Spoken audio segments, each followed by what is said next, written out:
Do you and I, and do the police, do any of us have the right still to defend ourselves? Brenden Boudreau joins us right now. Brenden, I appreciate you being here with us. Yeah, Great thanks, Lakes Justin. Rights. Want to talk a little bit about this. No matter the tool, no matter the technology, the gun just happens to be the tool of the technology in this case. But do we have a right to defend ourselves? And what's happening here is it's really fast, and we have crime out of control. Criminals don't pay attention to laws, and now we're being told that we, law-abiding citizens, cannot protect ourselves. We don't have the right to defend ourselves, our families, our children, our wives, loved ones. When it comes to these scenarios, crime out of control in Chicago and even here in Grand Rapids, we're seeing a lot of things happening that have got us shaking our heads. And they're moving now in the Senate. We got this story, and of course, a little closer to home here in Michigan. Let's talk a little bit about what you're hearing. First of all, welcome in. Appreciate you being here with us today. Yeah, thanks, Justin. I appreciate you having me on today. What we're seeing in Washington, D.C. is yet another example of a knee-jerk reaction in the wake of the tragedy in Texas, where the gun control lobby and their allies and now weak-kneed Republicans like John Cornyn and others are now cutting deals on gun control with Democrats. And we wonder why conservative activists are so frustrated with Republicans. It's because we got a pile of rhinos, if you will, who are cutting deals with Democrats to basically hand out our tax dollars to bribe states into passing red flag laws, amongst other things. This is where a lot of our frustration as conservatives and gun rights activists is, where whenever these things happen, it seems like too many Republicans are just more interested in getting flashy headlines about them being reasonable and compromising on our gun rights, when I don't know about you, Justin, but the Second Amendment seems pretty clear to me when it says shall not infringe. Yeah, and I think, you mentioned some of these red flags. Some on the surface, some of these things might sound reasonable.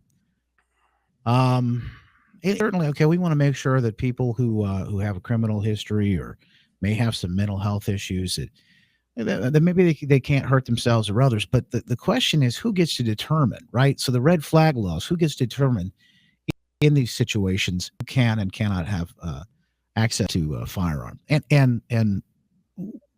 know, and Brenden, that our government, whether it be state or federal, even local, it would never overreach. Certainly, Yeah, right. it hasn't. It hasn't in the last 2 years. We haven't seen that on full display. These same people who are now telling us that they let it go. They let it. It's the city's burning. In fact, in Washington, they had many issues because of George Floyd riots, etc. Those things were okay. And we're supposed to pretend that what happened on January 6th was the real issue. And in fact, the even bigger problem, it isn't the gun, Brenden. It's the fact that you want the gun. You're the person that we need to be afraid of. Right. And this, we're going to defund the police, but at the same time, you don't need guns or ways to the police do, and they can. And by the way, Brenden, I hate to say this, but I'm looking at the stories that just came off the press last week. Isabella County in Michigan says we're not going to be responding to some of these calls now. We have to prioritize because gas prices have gotten so high because of Joe Biden that we can't protect you. We can't help you. We're just going to walk you through it on the phone in some of these cases. It's a nightmare. Yeah. Well, and that's where, our push for constitutional carry is so important here in Michigan. Constitutional carry is just a simple idea that if you can legally possess a handgun in Michigan, you should be able to carry it. But here in Michigan right now, if you want to carry a concealed pistol and you don't have a permit, you're a felon in Michigan. Yet we're going to, disarm and defund the police. And, even during COVID, we had, county clerks and county governments shut down who are not even issuing permits. So that's really the driving force behind constitutional carry. And, what happened last week, I let you know about this. We had a state representative, Steve Cara, a good conservative friend of ours, who tried to push constitutional carry to the House floor in Michigan in Lansing. And we just saw him get railroaded by Republican House leadership. The Speaker, Jason Wentworth, Speaker Pro Tem, Pamela Hornberger, Majority Floor Leader, Ben Frederick. I mean, they just railroaded him. They acted as if he was acting out of line when we were just clearly, he was clearly acting within the House rules to bring this bill to the floor so that we can find out where our representatives stand on constitutional carry. There are now 25 states that have constitutional carry laws on the books. Indiana and Ohio, two of our neighbors, have constitutional carry laws on the books, yet Republicans here in Michigan seem to be running scared from the gun rights issue. And this is what gets us so frustrated is that, while we have DC Republicans cutting deals with Democrats on gun control, we can't get Republicans here in Lansing to take a bold stance in support of the Second Amendment when they said that they would. And that's, that was why the effort to push constitutional carry to the House floor last week was so important. It exposed Republican leadership in Lansing as frankly being weak on the issue, and now it's up to gun rights activists and conservatives to hold them accountable to it. Can you hang with us in the after show for a little bit, Brenden? I think we were a little bit more about not only what's happening here in Michigan, but also at the federal level with the Senate as well. Great Lakes gun rights. Brenden just coming up next. We'll continue this conversation. We're talking about what we're seeing here nationally and also in the state. And Brenden, you just mentioned in this state that Representative Steve Carr had come forth with a constitutional carry bill. Now, what this means is that you could legally carry in the state of Michigan. What are the restrictions? What does it look like? What did he propose out there? And he was stopped dead in his tracks, not by Democrats, but by people in his own party, it sounds like. Yeah, that's right. So constitutional carry, it's the simple idea that if you can legally possess a handgun, you should be able to carry it openly or concealed without having to get a permit. There's already 25 states that have passed constitutional carry laws, including our neighbors of Indiana and Ohio. This is not a radical idea. In 2014, there were only 4 states that had constitutional carry laws, and we've just seen an explosion of states, and it's because of a grassroots movement of states, Republicans and Democrats alike, feeling the pressure from gun owners to restore their right to self-defense. We shouldn't have to get a permission slip to practice a fundamental right. So we have now 25 states that have restored this right for gun owners to carry a handgun for self-defense. And here in Michigan already, you don't have to have a permit to openly carry a pistol. It's the practice of concealing it or having it in your car that requires the concealed pistol license. That if you don't have that, you can become a felon for carrying, a 5-year felony for carrying without a concealed pistol license. That's actually punished more severely in Michigan than assaulting a police officer, which is only a 4-year felony. So we're looking at how our gun rights here in Michigan, whenever Democrats, the gun control lobby, and rhinos talk about, we just need more gun control, all you have to do is look at the books. There's just a pile of anti-gun regulations on the books at the federal level and at the state level that criminalize the right to self-defense. So what State Representative Steve Carr was trying to do is he was trying to bring constitutional carry to the House floor so that we can have an honest conversation, open conversation about it, and see where our politicians stand on it. Here in Michigan, constitutional carry passed out of one chamber back in 2017 with majority support. Both Democrats and Republicans voted for it. 59-49 it passed.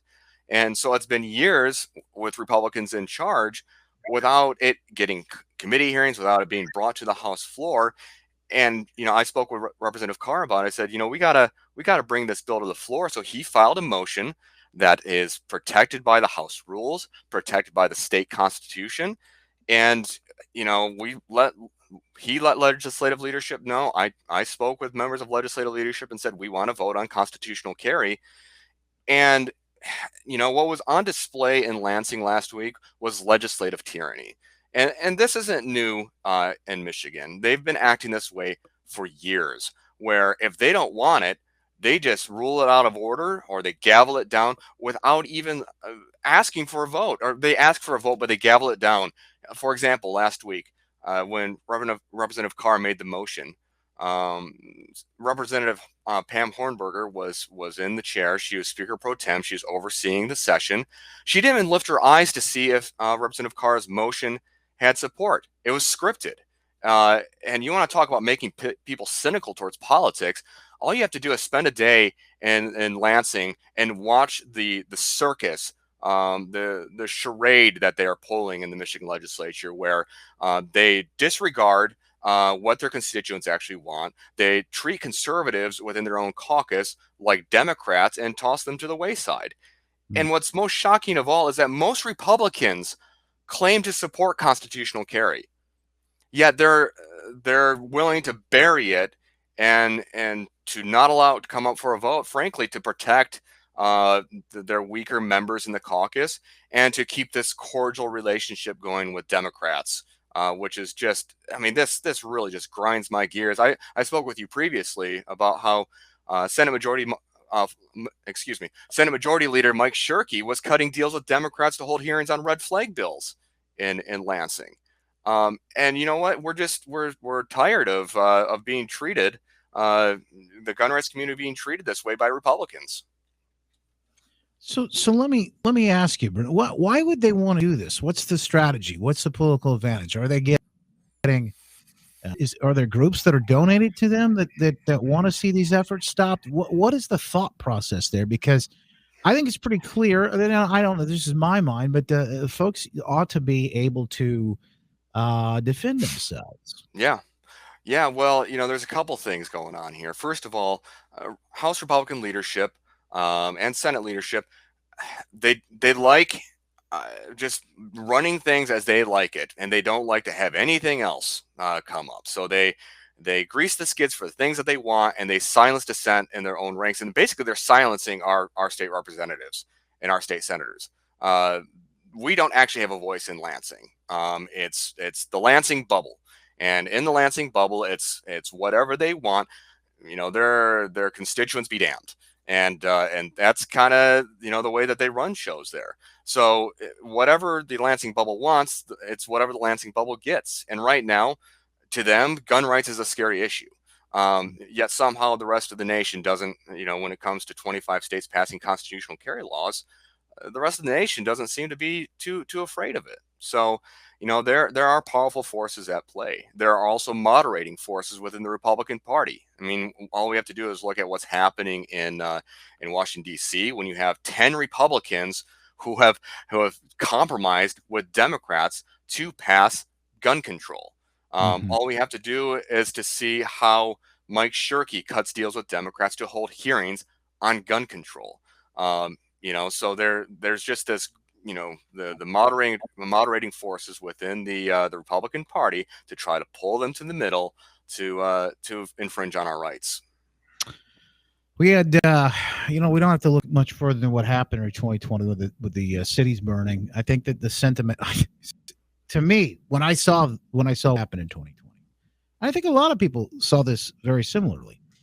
They thought to themselves, okay, this gun control argument, this fight is dead. It is dead in the water. It is off the table. The police can't protect you, particularly in situations like this. It appeared that they were allowing these cities to burn, and real-life people were threatened in those situations. And some, I think, you could make the case that were the most vulnerable in a lot of situations, in a lot of cases. So, all of that being said, watching this happen now and come down to really, I believe it's very simple. Do you have the right to defend yourself? Not. The criminals, last time I checked, don't follow the laws. So more laws just doesn't seem like that. A reasonable person might just come to the conclusion they're really not interested in stopping the criminals. They're interested in stopping you. A lot of folks have made the point. Look what they did over the last 2 years to us. Mm-hmm. That's while we were all armed. It seems like they want something much different than common sense gun reform. It's a completely different issue altogether, and we see this as a Supreme Court justice. His life was threatened, an assassination attempt. They can't even. Pelosi doesn't even want to protect a Supreme Court justice in this situation. So what are we supposed to do when it comes down to these stories and these situations? Those 10 senators. You want to run through some of that here? Yeah, sure. Before? Yeah, all you have to do is look at the list of senators who are negotiating with Democrats, and it's a who's who of moderates: Mitt Romney, John Cornyn, Pat Toomey, Rob Portman, let me think, Tom Tillis, Richard Burr, Susan I see Collins, Lindsey Graham in there too. Lindsey Graham, of course. Yeah, he's a problem. Um, so Yeah. yeah, you've got the list of who's of moderates who uh, who are supporting gun control. They're wanting to dish out state grants to encourage states, bribe states to pass red flag laws. Um, Yeah, that's probably the most interesting part of it. Because and when they always do this, they'll mix things in, right? So they'll still say, we want to protect the schools, we want to secure the schools. Well, yeah, yeah, that we should be doing that, right? yeah, But then they mix in, the red flag. But it's not, as you mentioned, they're tying federal funding to this. hmm Well, this is how they're going to get these states to move forward. You want that addictive federal funding, then you're gonna have to put these red flag laws into play. yeah. And as we've seen here in Michigan, you just pointed out, our legislature doesn't really seem to have the backbone to be able to adopt something like this. No, they don't, and that's the concerning thing is that in Lansing they're using gun rights as a bargaining chip. Mike Shirkey used it to get Democrat votes on something else, the promise to hold red flag hearings. And the Michigan House, I don't know what deal they've cut with the Democrats to keep constitutional carry from coming from to the floor, but they keep doing it. And yeah, you're exactly right. They always like to put a little lipstick on that pig to try to get Republicans to vote for it. I'll give you a great example of this happening in Florida after the school shooting at Parkland in 2018. We had 67 A-rated NRA Republicans, A-rated with the NRA Republicans, who voted for a massive expansion of gun control. It included red flag. It raised raised the age to purchase a long gun to 21. It mandated waiting periods. Oh, and then they added this little tidbit of school security stuff into it. But the whole rest of the bill was atrocious, and even the school security aspect of it required people to shoot like a Navy SEAL, basically to go be a school resource officer.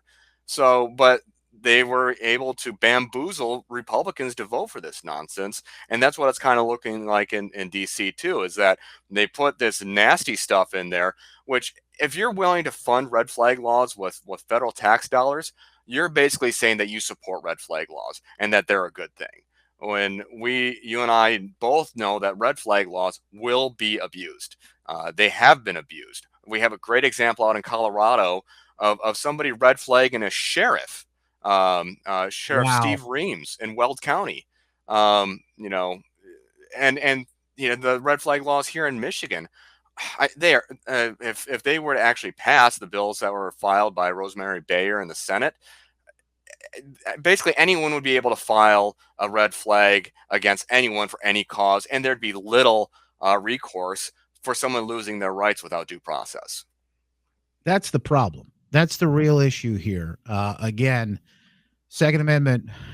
It's like the First. So you don't have the right to say what you want to. So you don't have the right to worship where you want to worship, and you can't print what you want to print if only if you pass whatever scrutiny that we will impress upon you.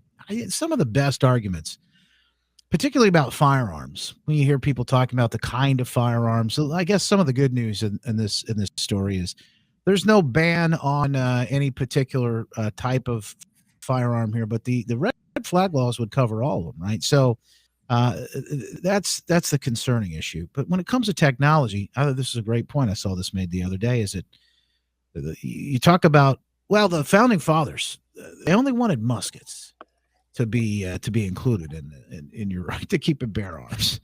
So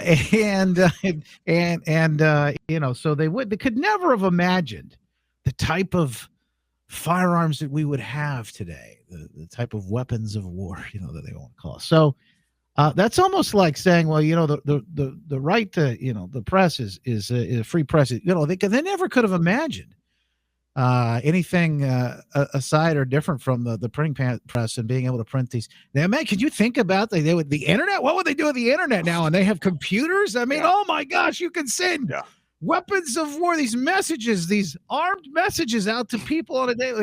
And by the way, Brenden, we're not far from that. We tell you about misinformation. The Department of misinformation, the Department of the Tree, all this stuff. Yeah. I mean, gosh, we're not really far from that, but it's the same sort of logic. It just sort of exposes how absurd this whole thing is. Yeah. Yeah, I love the meme out there that reminds people that when the founders wrote the Second Amendment, they didn't just get back from a hunting trip. They just got built back from liberating a nation. Yeah. And to think that this was just about hunting, Joe Biden keeps Right. repeating this nonsense. Oh, well, you couldn't buy a cannon. The Second Amendment wasn't buying about a cannon. Actually, no, that's Well, look, and you have liberal fact checkers telling you or telling us that Joe Biden is wrong on that one. That tells you how far afield he is. no matter what argument they use these days, it falls flat because of their complete failure. And I say it's failure, but it might be success depending on the intention of where they are. But we're facing food shortages right now. You go to the grocery store, you may not be able to find food. So I might need that weapon to go out and hunt and bring some food in. So even if you say I can't have it to go on, I should have anything available I can to go out and get that food and bring it back home. I may not be able to hunt at the grocery store, so to speak, anymore. I mean, Yeah. we're really facing some strange times indeed here, and I don't even know if the founders could have seen some of this craziness coming. Yeah. They did their best to protect us. It's what we do now, I think, that makes the biggest difference. Brenden, if people want to contribute and they want to find out a little bit more about what you guys are doing at Great Lakes Gun Rights, what can they do? Yeah, come check us out. Check out our website, greatlakesgunrights.org. We're also on Twitter and Facebook.